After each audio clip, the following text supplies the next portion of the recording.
SR-71, one of the most famous, yet one of the most secretive aircraft, has been for 2 decades the world's fastest and highest flying machine.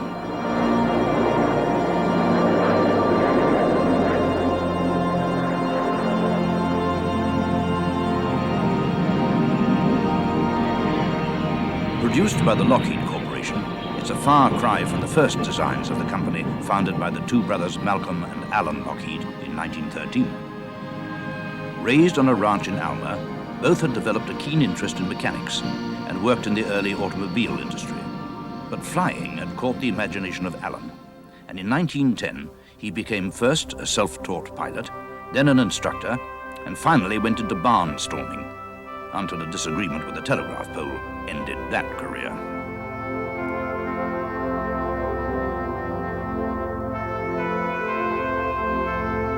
He walked away from the crash, determined to build a more reliable aircraft. Teaming up with Malcolm and working in their spare time, they produced the Model G. They hoped the designation G would stop it looking like their first attempt.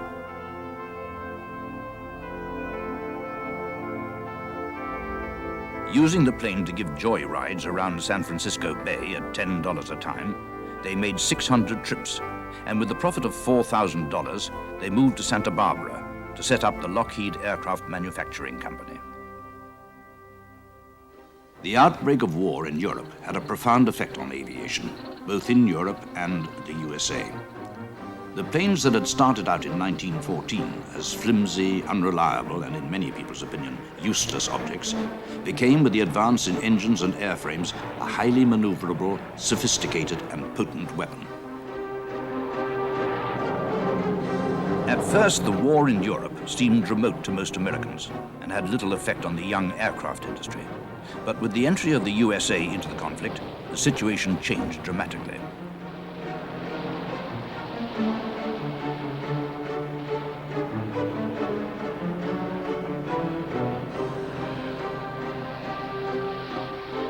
The demand for combat aircraft was outstripping supply. Alan and Malcolm saw the opportunity and teamed up with a young designer, John K. Northrop, to produce a twin-engine 10-seater flying boat, the F-1.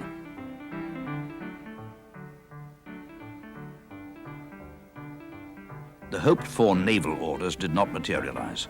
Instead, they were offered subcontract work to build 2 Curtiss H-2Ls. At the end of the war, they had great hopes of breaking into the civilian market, but this was flooded with cheap ex-war surplus planes, and in 1921, the Lockheed Company went out of business. The partners went their separate ways. Malcolm to develop his highly successful hydraulic brake system with Chrysler's. Alan, for a time, acted as Malcolm's agent, and John Northrop went to work with the Douglas Aircraft Company. But they kept in touch, and when John Northrop in 1926 came up with a design that was to become the Vega, Alan found an investor named Fred Keeler, who owned the Empire China Company. Keeler put up $25,000. By this time, Malcolm Lockheed's brakes were so well known that Keeler retained the name for the new company. Eventually, he was to arrange for the company plant to move to Turkey Crossing, so named after a confrontation between a truckload of turkeys and a steam train.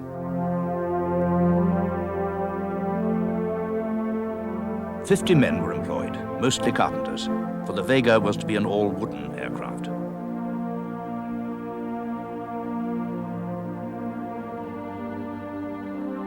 The fuselage was of monocoque construction, which combined great strength with clean aerodynamic lines.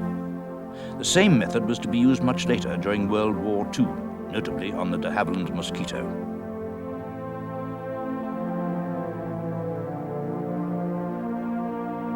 The Vega first flew on the 4th of July, 1927, and became an instant success, and production was then moved to the new Burbank plant in 1928.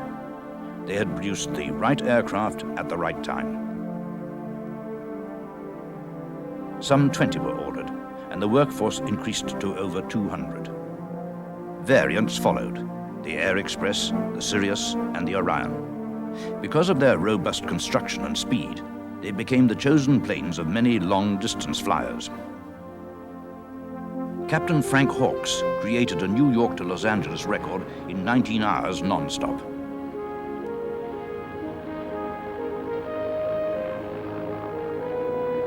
Charles and Anne Morrow Lindbergh flew a Sirius on survey flights for Pan American Airlines. Sir Charles Kingsford Smith broke long-distance records. Wiley Post flew round the world in his Vega in the record time of 8 days, 15 hours. Amelia Earhart made the first solo crossing of the Atlantic by a woman. The legend was growing. It takes a Lockheed to beat a Lockheed.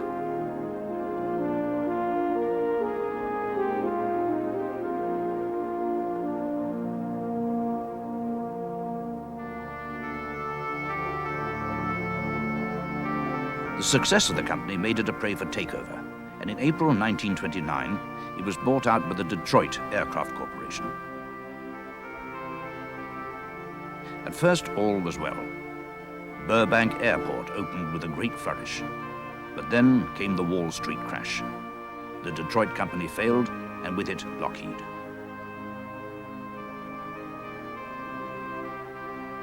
John Northrop went on to found his own company, and Alan Lockheed remained in Burbank to try to salvage what was left of the business.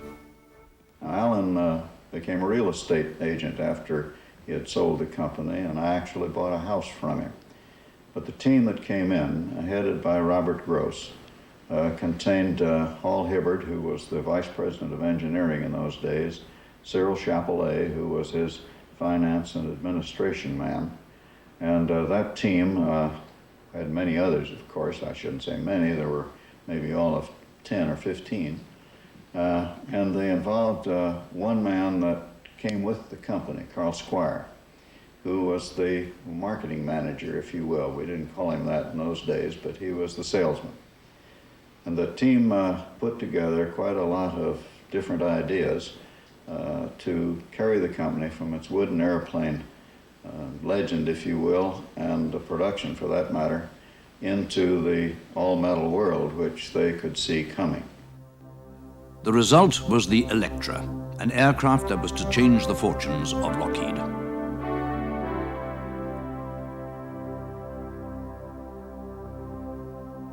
I think this was a pretty courageous move. It was a twin-engine airplane. Lockheed had never built a twin-engine airplane. It was all metal. Lockheed had never built a metal airplane. They had a retractable landing gear. They'd done that once, but this was a little different. And it had two tails on it, which of course was the beginning signature, if you will, of one of the designers in the place, Kelly Johnson. And that's when I really first got to know something about Lockheed. Kelly Johnson was Hall Hibbard's sort of chief of advanced design, and he had come from the University of Michigan. And in those days, we had no wind tunnels in the industry, or at least none that I know of. And Kelly used the University of Michigan as a wind tunnel. We had a small tunnel in the basement of the engineering building in Michigan, and I was a student assistant at the time. And so I worked on the Electra and the wind tunnel as a student in Michigan. And that's where the two tails were born. It was a good idea, and still is a good idea for a multi-engine airplane, or a bimotor anyway. In any case, I was interested in it. I met Kelly when he came back to the wind tunnel, and so I came to work for Lockheed after I graduated. Well, that twin-engine Electra was quite a risk for the company. The company had been bought for $40-some-odd thousand, and the development time for this airplane was certainly well over a year or so, which was pretty short. And it was a very successful airplane. It fit a niche in the market and continued to fill a niche in the market, and was actually the foundation of the company. Howard Hughes flew an Electra around the world in the record time of 3 days and 17 hours. Tragically, Amelia Earhart lost her life over the Pacific when her Electra ran out of fuel while attempting a round-the-world flight.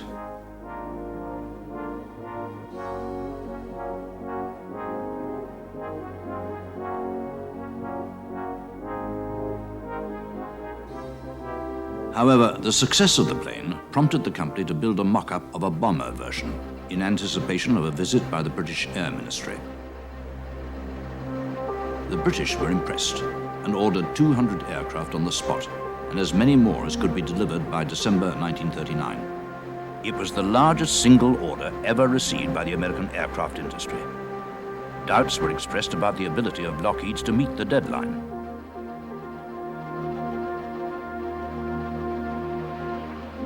By June 1939, 48 aircraft had been completed. Robert Gross and his team then took the industry's first step into major subcontracting. The workforce was increased to 7,000. Production went up to 1 plane a day, then 2. The 250th came off the line 7.5 weeks ahead of schedule. Then the Australians placed an order for 100 Hudsons, and at the same time the British placed a further order for 200.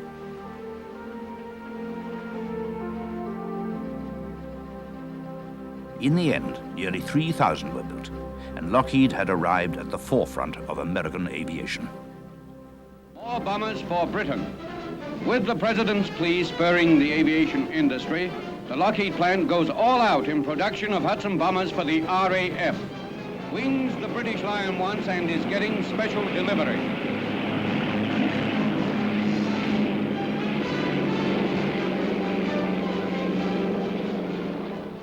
From across the Atlantic to somewhere in England comes a giant American bomber, one of scores now being ferried over the sea.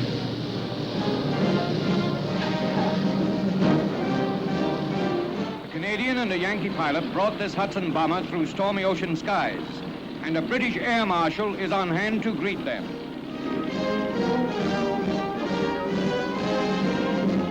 The American flyer's a mighty welcome visitor. This hands across the sea stuff means something.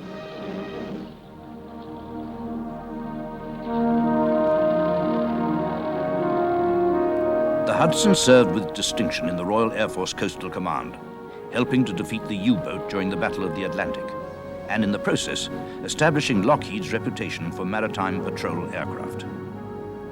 Kelly Johnson had been working on a unique design, a twin-engine fighter designated the P-38, which first flew in January 1939.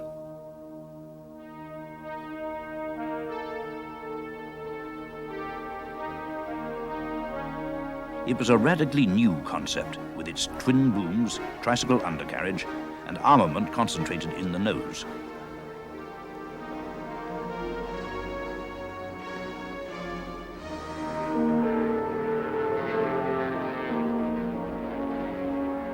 After only 5 hours of test flying, the Air Corps attempted to break the transcontinental speed record. But the aircraft, having reached over 400 miles per hour, crash-landed on a golf course. Had trouble with the P-38. P-38 superchargers didn't match the engine. And in those days, the government furnished all of this equipment. The government furnished the wheels, tires, brakes, instruments, engines, props, superchargers. And we had little control over what we were going to get. We glued them together and hoped they'd work. Well, the P-38 was lucky. Lockheed was lucky. Because as an escort, the P-38 wasn't much of an airplane. At very high altitudes, the supercharger engine mismatch burned up the engine. So more often than not, the B-17s were escorting the P-38s home instead of the other way around. And but the same mismatch was a super match at sea level. And you could overboost the engine until it couldn't stand it any longer, and it had 50% or more power than it was designed for. And it made a wonderful ground attack fighter. And with the armament it had in it, where it had 450 caliber guns and a cannon in the nose, you sort of perforated a hole in the side of the tank and blew the middle out of it. And it was a very effective ground attack fighter, and that's where it was good for the entire war, Pacific and Atlantic.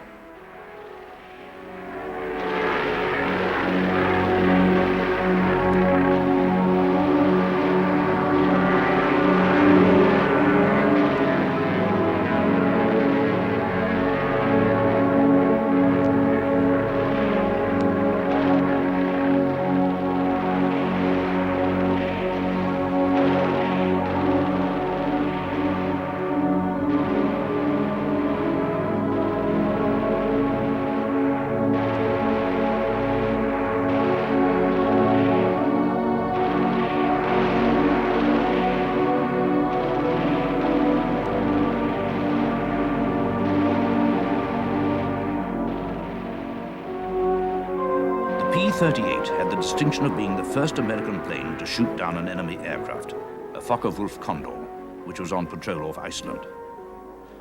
Lockheed's were to produce over 3,000 P-38s and nearly 4,000 P-38-1s.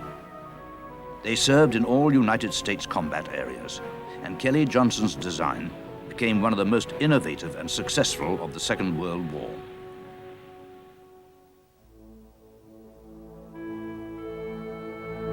With wartime expansion, Lockheed had now taken over the whole of the old Empire China Company's site, and work then went ahead to create one of the largest aircraft production units in the world.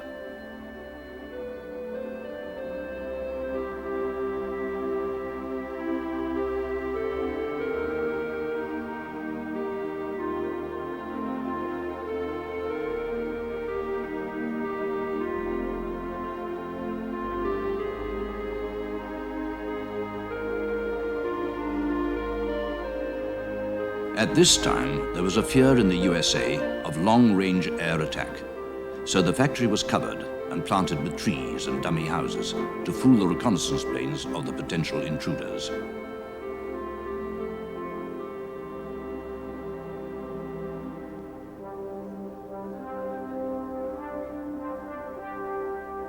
Besides work on their own aircraft, Lockheed also undertook subcontract work for Boeing, building B-17s.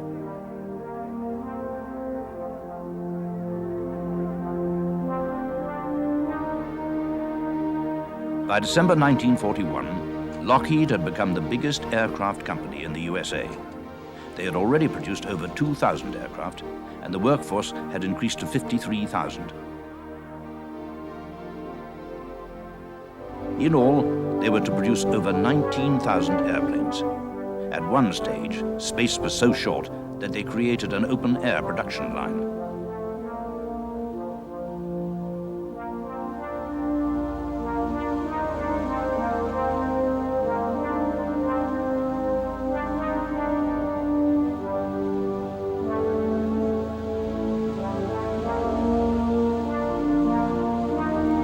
It was at this time that Lockheed developed the Hudson into the Ventura for the US Navy, at the same time continuing to produce the P-38s.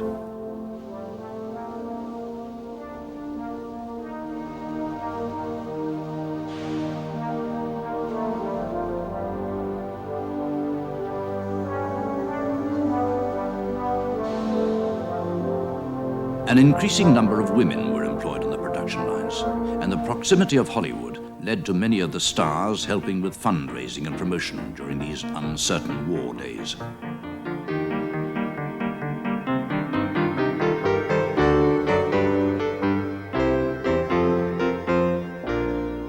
But by the end of the war, the inevitable decline in the workforce meant it shrank by nearly half. Fortunately, it was to be cushioned by a new aircraft, the C-69.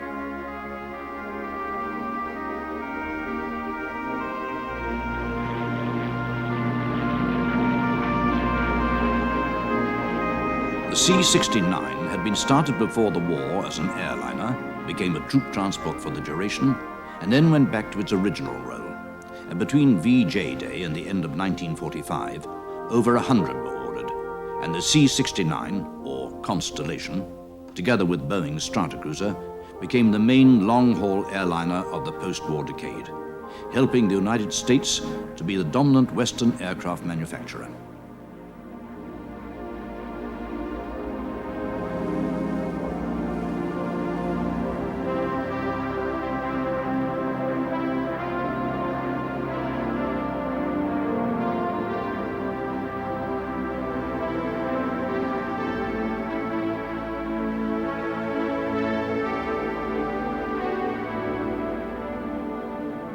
It later went back to the military as an airborne early warning aircraft, and was in fact the first to be fitted with a rotordome.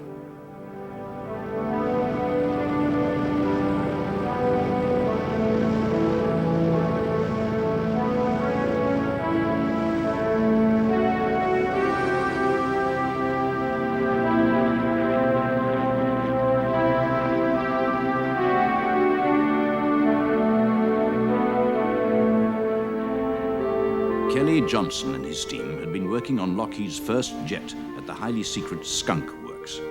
At the time, they were housed in circus tents next to a plastics factory in Burbank, the smell from which prompted the engineers to name it Skunk, after the foul-smelling factory. The plane that emerged was the P-80, the Shooting Star.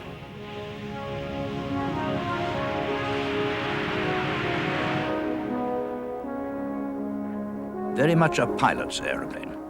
Test pilot Herman Salmon said of it, "I push my throttle ahead and I go. I pull it back and I don't." It couldn't be much simpler than that. In 1945, it was chosen to equip frontline pursuit groups of the United States Air Force, and in June 1947, it established a new airspeed record of 623.8 miles per hour.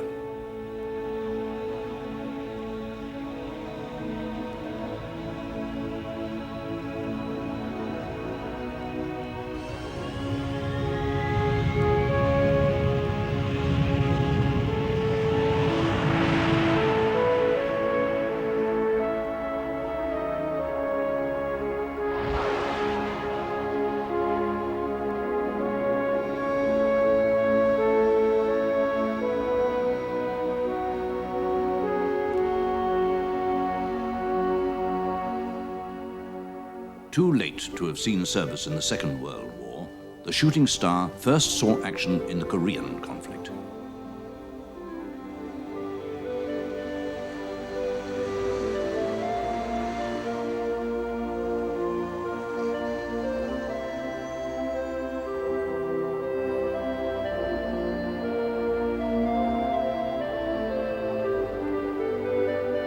In the first 7 months alone, over 26,000 sorties were flown in fighter and ground attack roles, and 94 enemy aircraft were destroyed in the air. Long-range versions were also used for reconnaissance work.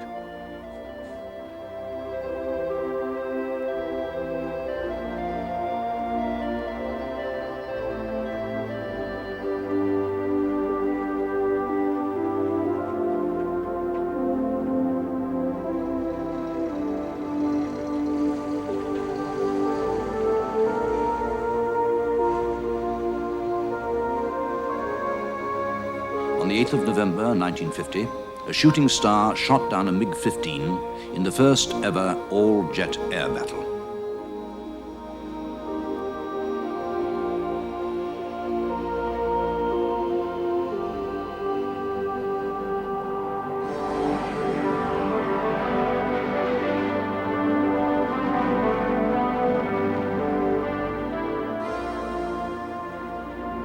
The success of the Shooting Star led the United States Air Force to order a training version, the T-33. It was to train 9 out of 10 Air Force pilots.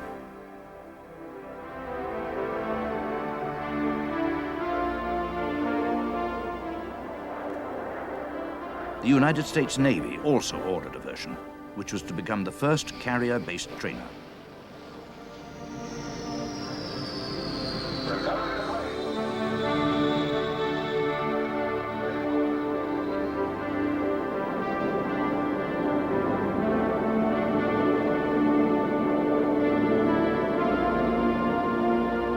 Lockheed's continued to develop jet fighters, and the F-104 Starfighter, in which Colonel Howard Johnson established a new altitude record of 91,243 feet, proved yet another milestone.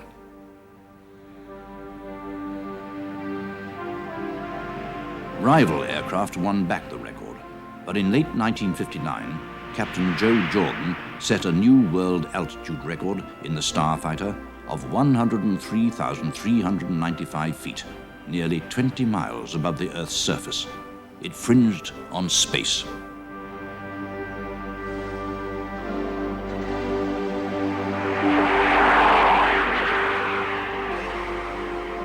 The Neptune, which first flew on the 17th of May, 1945, was the first land plane to be designed as a maritime patrol aircraft.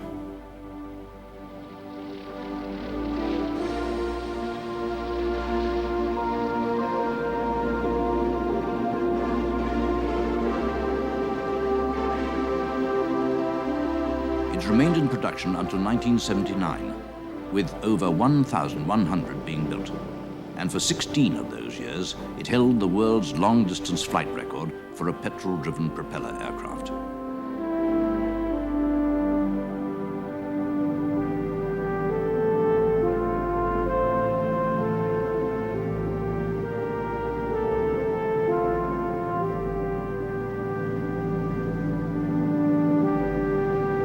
In the mid-1950s, the company introduced a new Electra, this time a large turboprop, not unlike the Vickers Vanguard.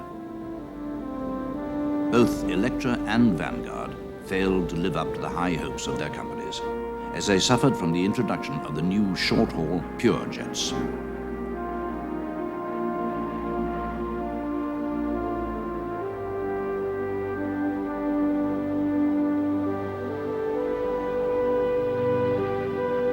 What saved the Electra from oblivion was its adaptation into the Orion, a new maritime patrol aircraft designed to replace the Neptune.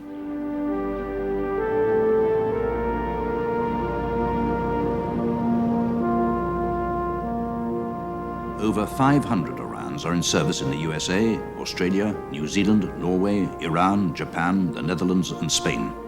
After 30 years, it's still in production.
The S-3 Viking was developed from a Navy specification which called for an advanced carrier-based anti-submarine warfare aircraft that would be capable of detecting the new, quieter submarines then entering service with the Russian Navy.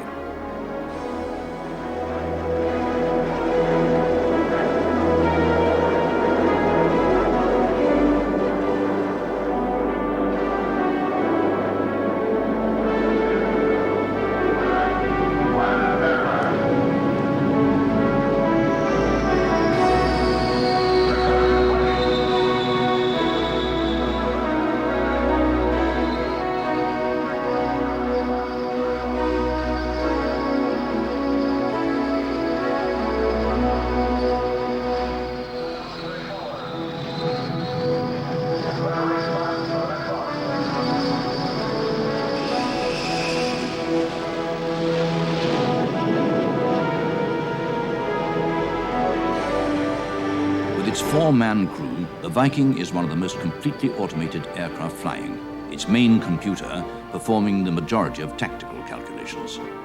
It equips 13 squadrons of the US Navy and is the mainstay of the USA's anti-submarine detection system.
At the Skunk Works, Kelly Johnson and his team had been working in great secrecy on a project for the CIA, a spy plane.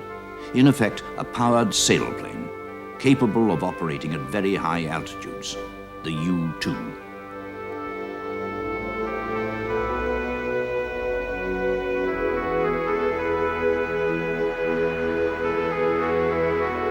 Kelly Johnson was given a free hand.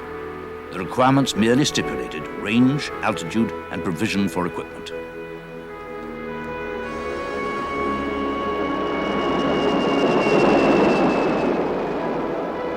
It was extremely light and fragile.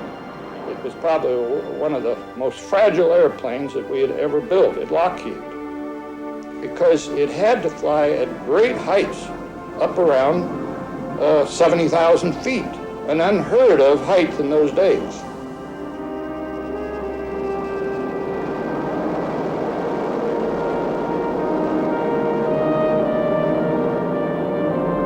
It moved overnight from being the most secret to the most known plane in the world, when on the 1st of May 1960, Gary Powers was shot down over the Soviet Union.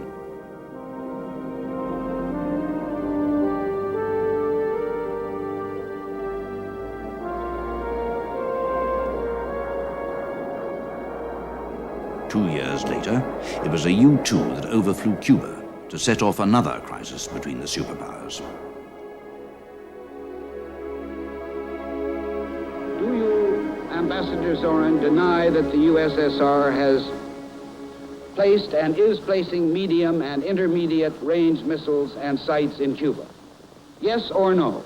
You will have your answer in due course. I'm prepared to wait for my answer until hell freezes over, if that's your decision. It shall be the policy of this nation to regard any nuclear missile launched from Cuba against any nation in the Western Hemisphere as an attack by the Soviet Union on the United States, requiring a full retaliatory response on the Soviet Union.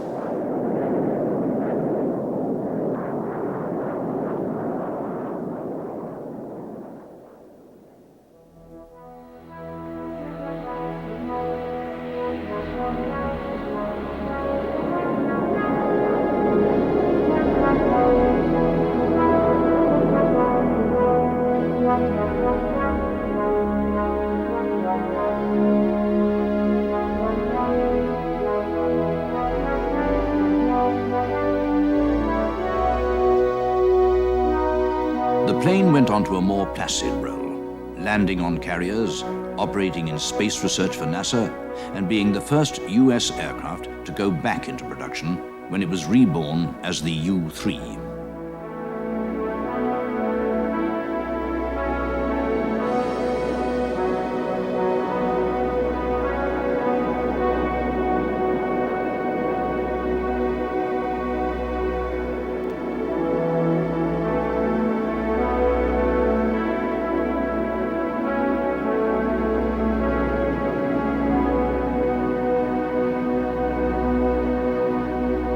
Kelly Johnson had been working on an even more advanced aircraft, the Mach 3 Blackbird.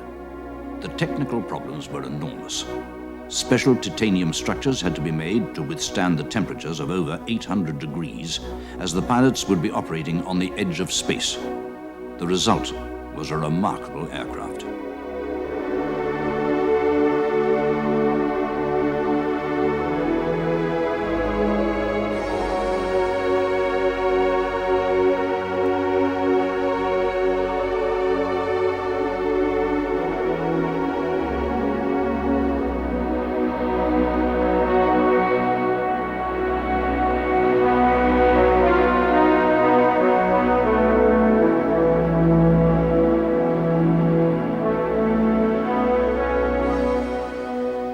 SR-71 today holds all of the altitude and speed records that there are, almost.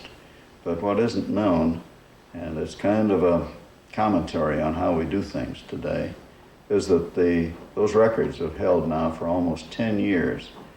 And what is not known is that the airplane that got the records was 13 years old when it got the records. So here is the most advanced aircraft that's flying today that we know of, and it's 23 years old. And so why we haven't done something in this country or somewhere else to really put ourselves up another step in technology, I don't know. The technology is there to do anything you would like to do.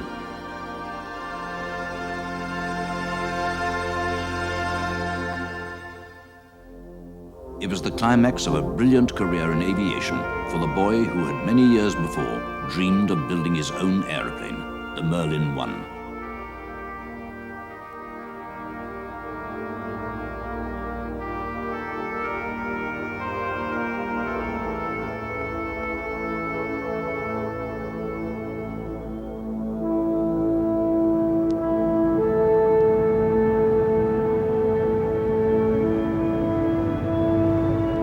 In July 1951, Lockheed were declared the winner of a competition to supply a new medium-sized tactical military transport that would be capable of working from short and unprepared airstrips.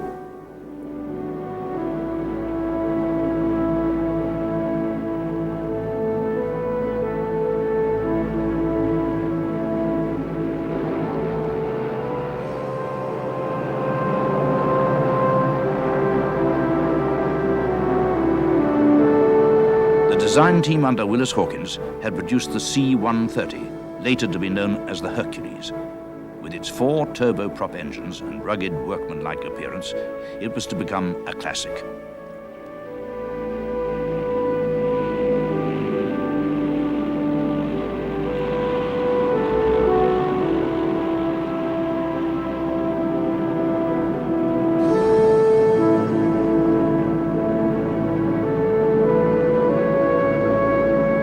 Two prototypes were designed and built at Burbank, and the first flight took place there on the 23rd of August, 1954.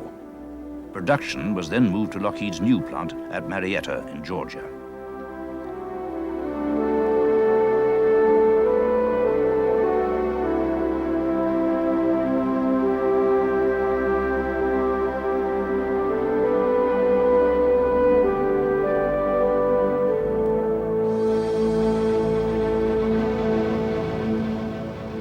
It soon entered service with the United States Air Force in a variety of roles. It has gone on to a production run of over 1,700 aircraft in 40 different versions, making it the longest produced transport plane in aviation history.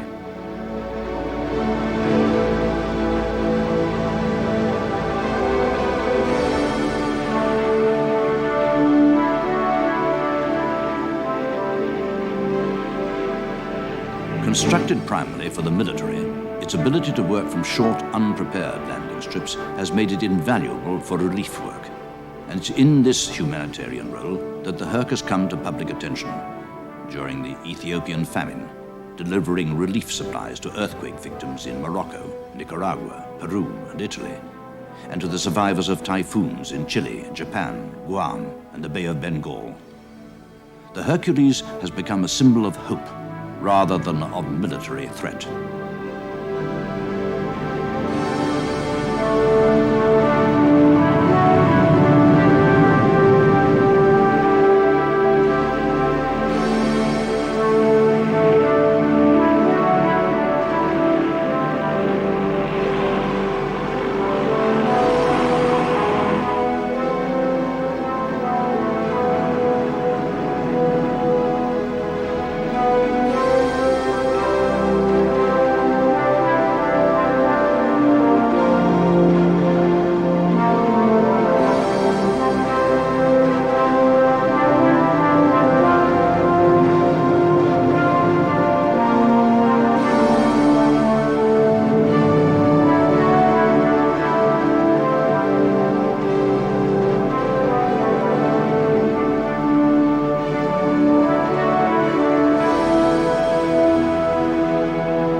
fuel economy has become a concern, so the turboprop, while its technology is not as advanced as the jets, is back in vogue again from a fuel saving standpoint. So the old Hurt may be around for a lot of years. And of course, that concept of truck bed height loading and that type of handling system led us on then to some of the other airplanes like the C-141 and the C-5A, which had the same capability. On the 17th of December 1963, the 60th anniversary of the Wright brothers' first powered flight at Kitty Hawk, the C-141 was rolled out at Marietta. 248 C-141s, or Starlifters, were delivered to the Military Air Transport Service and played a major role in airlifting troops to Southeast Asia.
Then, on the 30th of June 1968, came the first takeoff of the Western world's largest aeroplane, the C-5 Galaxy.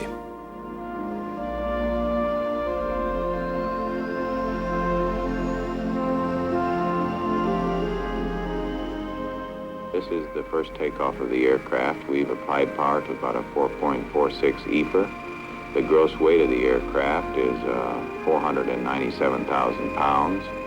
The acceleration speed, although it certainly doesn't look like it here from the outside, the elevator comes back at 126 knots. We lift off and away we go. We ease the nose back after we've lifted the airplane off and pick up speed to about 150 knots, and at this point you see me steepening up the climb to hold a best climb speed of 140 knots for this aircraft based on the data that we have.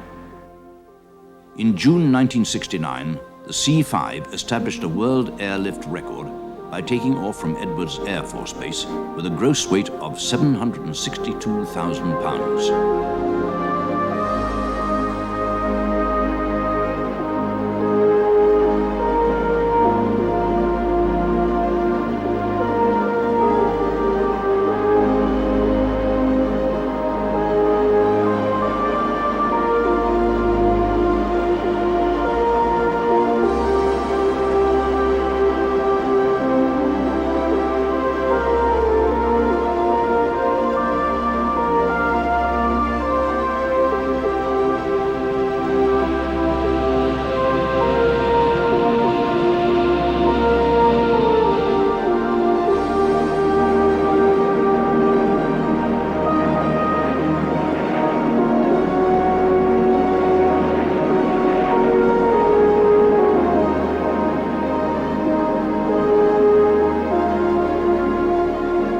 Lockheed are not only renowned for their military aircraft, and the company returned to civilian jet transports with the TriStar, designed to compete with the Douglas DC-10. However, despite its success with the airlines, it was phased out of production in 1982 after 250 were delivered around the world. By now, the company had moved into the space program and was heavily involved with the launch of Columbia in 1982.